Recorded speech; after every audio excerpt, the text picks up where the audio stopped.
Devara cinema ప్రేక్షకులు చూసారు and ఒక సినీ క్రిటిక్‌గా మీరు చూసారు. సో, ప్రేక్షకుల్లా కాకుండా ఒక సినీ క్రిటిక్‌గా మీరు చెప్పండి. సినిమాలో ఉన్నటువంటి ప్లస్‌లేంటి? మైనస్‌లేంటి?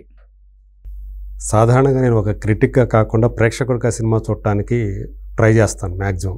అంటే ఒక సినిమాని ఆస్వాదించడానికి చూస్తా. అంటే ప్రేక్షకుల అయితే నేను అంతా చూసిన తర్వాత అక్కడ నేను ఏదైతే మిగతా వాళ్ళు ఎలా చూస్తారో అలాగే అక్కడ సినిమాలో ఉండే ఎమోషన్స్ ఏవైతే ఉంటాయో ఆ ఎమోషన్స్ నావే అన్నట్టుగా తీసుకుంటాను నేను. సో ఎప్పుడైతే ఆ సినిమా అంతా చూసి బయటకు వచ్చిన తర్వాత అప్పుడు నాకు కనిపిస్తాయి అన్నమాట. సో ఇది ఇంకా బాగా చేసినట్లయితే అంటే ఒక్కోసారి మనకి సినిమా చూసేటప్పుడే తెలిసిపోతుంటుంది మనకి. ఏంది ఇలా వెళ్తుంది, ఇది తప్పు కదా ఇలా వెళ్ళేది అని ఒక చోట అనుకుంటాం. ఇంకో చోట మనం ఊహించడం జరిగితే అరే భలే తీసాడే మనం ఎక్స్పెక్ట్ చేయని విధంగా అని కొన్నిసార్లు మనకు అనిపిస్తుంటుంది చూసేటప్పుడు. ఇలాంటి ఈ ఎమోషన్ అన్నీ కూడా అలాగే ఫీల్ అవుతూ చూస్తాను నేను కూడా. ఒక కామన్ ఆడియన్ లాగానే నేను కూడా ఒక ఫీల్ అవుతూ చూస్తా. సో ఇప్పుడు మనం ప్లస్లు మైనస్ల గురించి మాట్లాడుకుంటున్నాం కాబట్టి అసలు ఏంటి ఇక్కడ మనం విడమర్చి చూసుకోవాలి. అసలు ఎక్కడ ఏం జరిగింది ఏంటి అనేది.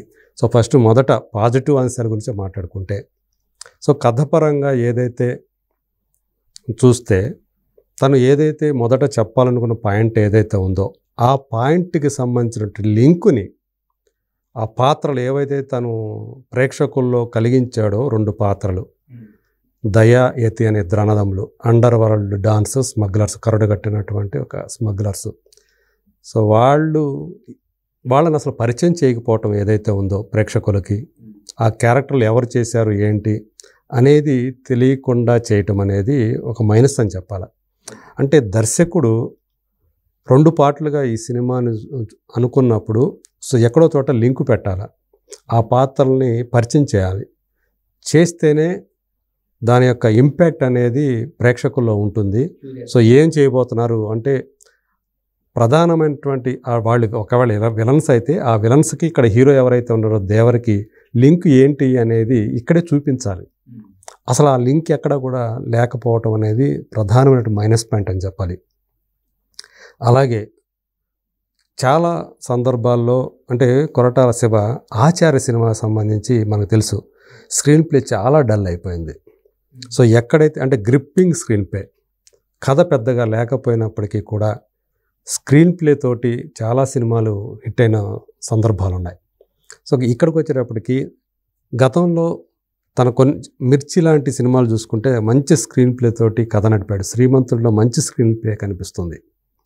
ఇంకా జనతా గ్యారేజ్లో పెద్దగా ఆ స్క్రీన్ ప్లే వర్కౌట్ కాలేదు కానీ భరత్ అనే నేనులో, కానీ మిర్చి శ్రీమంతుడి సినిమాల్లో అతని స్క్రీన్ ప్లే చాలా గొప్పగా వర్కౌట్ అయింది. అంటే హీరో ఎలివేషన్ సీన్స్ చాలా బాగా వర్కౌట్ అవుతాయి. ఇక్కడ అలాంటి స్క్రీన్ ప్లే లోపించింది సెకండ్ హాఫ్లో, ప్రధానంగా సెకండ్ హాఫ్లో. ఎక్కడైతే కథకి అంటే కొడుకు పాత్రగా వరద పాత్రని ఆయన మౌల్డ్ చేసిన విధానం ఏదైతే ఉందో ఆ పాత్రకి పెట్టిన సీన్లు ఏవైతే ఉన్నాయో అవి ఎమోషన్ క్రియేట్ చేయడంలో ఫెయిల్ అయ్యని చెప్పాలి. సో ఆ క్యారెక్టర్ తోటి ప్రేక్షకుడు సహానుభూతి చెందాలి. కథానాయకుడు పాత్రతోటి కథానాయకుడి ఎమోషన్స్ తోటి ఎప్పుడైతే ప్రేక్షకుడు కనెక్ట్ అవుతాడో అప్పుడు ఆ సినిమా వేరే రేంజ్కి వెళ్తుంది. ఇక్కడ ఆ విషయంలో పెద్దగా సక్సెస్ కాలేకపోయాడు. కొన్ని ఎమోషన్స్ దేవరాకు సంబంధించినటువంటి అతని ఎమోషన్స్తో కూడా పెద్దగా ఇంపాక్ట్ కలిగించలేకపోయాడు. అదొక మైనస్ అయింది.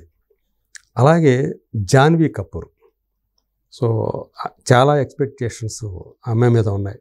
సో శ్రీదేవి కూతురు ఫస్ట్ టైంని చూడబోతున్నాం మనం తెలుగు సినిమాలు అని చెప్పి చాలామంది ఊహించుకొని ఆమె కోసం వెళ్ళినాడు కూడా ఉంటారు. సో వాళ్ళందరూ కూడా డిసప్పాయింట్మెంట్ గురవుతారు. ఎందుకంటే ఆమె క్యారెక్టరైజేషను, ఆమె వ్యక్తిత్వం కానీ సినిమాలో పెద్దగా లేదు, బలంగా లేదు. ఆమె క్యారెక్టరే చాలా వీక్గా ఉంటుంది. సో మనం ఎక్స్పెక్ట్ చేసినటువంటి జాన్వీ కపూర్ కాదు ఈ సినిమాలో మనం చూపించినట్టు. తంగం అనే పాత్ర అమ్మాయిది. సో అంటే చిన్నప్పటి నుంచి వీళ్ళిద్దరూ కలిసిమెలిసి తిరుగుతారు, ఒకరి మీద ఒకరికి మనసు ఉందని అనుకునే పాత్రలు. రొమాన్సు లేదు. సో వాళ్ళిద్దరి మధ్య ఎప్పుడైతే రొమాన్స్ లేదో హీరో హీరోయిన్ మధ్య ఎక్కడా కూడా రొమాంటిక్ సీన్ లేవు. అది ఒక పెద్ద మైనస్ పాయింట్. సో దాంతో ఎప్పుడైతే రొమాంటిక్ ఒక పాట తప్పితే సొట్టమల్లి అనే పాట ఉన్నాడు తప్పితే ఎక్కడ కూడా వాళ్ళిద్దరి మధ్య, అది కూడా ఆ అమ్మాయికి ఇమాజినేషన్ సాంగే, జాన్వీ కపూర్కి. దాంతో వాళ్ళిద్దరు కెమిస్ట్రీ అనేది కూడా లేకుండా పోయింది, రొమాన్స్ లేకపోవడంలో. ఇదొక మైనస్ పాయింట్. అలాగే మనకి ఆచార్య ఎంత చేసినా కానీ ఆచార్య ముందు సినిమా కాబట్టి ఫ్లాప్ మూవీ కాబట్టి దాంతో పోలికి తీసుకొస్తారు. అక్కడ పాదఘట్టం అని ఏదైతే పెట్టామో ఆ పాదఘట్టం సీన్లు, ఆ సెటప్ ఇక్కడ ఈ దేవరకు సంబంధించి ఆయుధ పూజలు ఇవన్నీ కూడా దాన్ని గుర్తుకు తెచ్చే విధంగా అక్కడ సెట్లు కానీ అలా అనిపిస్తాయి. అదొక మైనస్ పాయింట్. సో అలాగే ఎడిటింగ్ లోపాలు కూడా కొన్ని ఉన్నాయి. విఎఫ్ఎక్స్ కూడా అంటే మనకు తెలిసిపోతుంటుంది, ఎందుకంటే ఒక సొరచేపతోటి చూపించడము, దాంతో జూనియర్ ఎన్టీఆర్ పైకి లేవటం నీళ్ళలోంచి, ఇవన్నీ కూడా మనకు తెలుసు కదా, అది విఎఫ్ఎక్స్తోనే చేశారనేది. ఇంకా కొంచెం క్వాలిటీతో ఉంటే బెటర్గా ఉండేది అనిపిస్తుంది, కొంచెం పర్వాలేదు అయినప్పటికీ కూడా. సో ఇవన్నీ కూడా మైనస్ పాయింట్ల కిందే మనం చెప్పుకోవాలి. ఇక పాజిటివ్ పాయింట్స్కి వచ్చేటప్పటికి ప్రధానంగా దేవరగా జూనియర్ ఎన్టీఆర్ చేసినటువంటి అభినయం, అట్లాగే సైఫ్ అలీ ఖాన్ భైరగా. సో ఇద్దరి లుక్స్ బాగున్నాయి, ఇద్దరి అభినయం బాగుంది, ఇద్దరికి ఆ క్యారెక్టరైజేషన్స్ కూడా బాగానే వర్కౌట్ అయ్యాయి.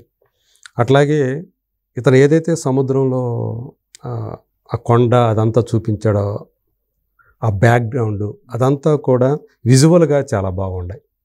సో అట్లా అంటే ఈ వాటర్ అనేది ఎంచుకోవటం అనేది ఈ సినిమాకి ఒక పెద్ద మేజర్ ప్లస్ అని అనుకోవాలి.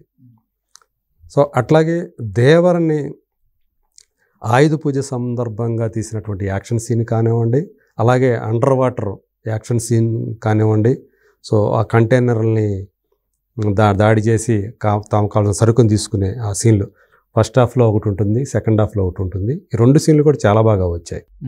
సో ఆ యాక్షన్ సీన్లు కావాలండి. అలాగే సినిమాటోగ్రఫీ టెక్నికల్గా ఇంకొక మేజర్ సినిమాకి ప్రాణవాయువు అనేది అనిపించేది Anirudh Ravichander BGM, background score superb అనిపించే స్థాయిలో అతని మ్యూజిక్ ఉంది.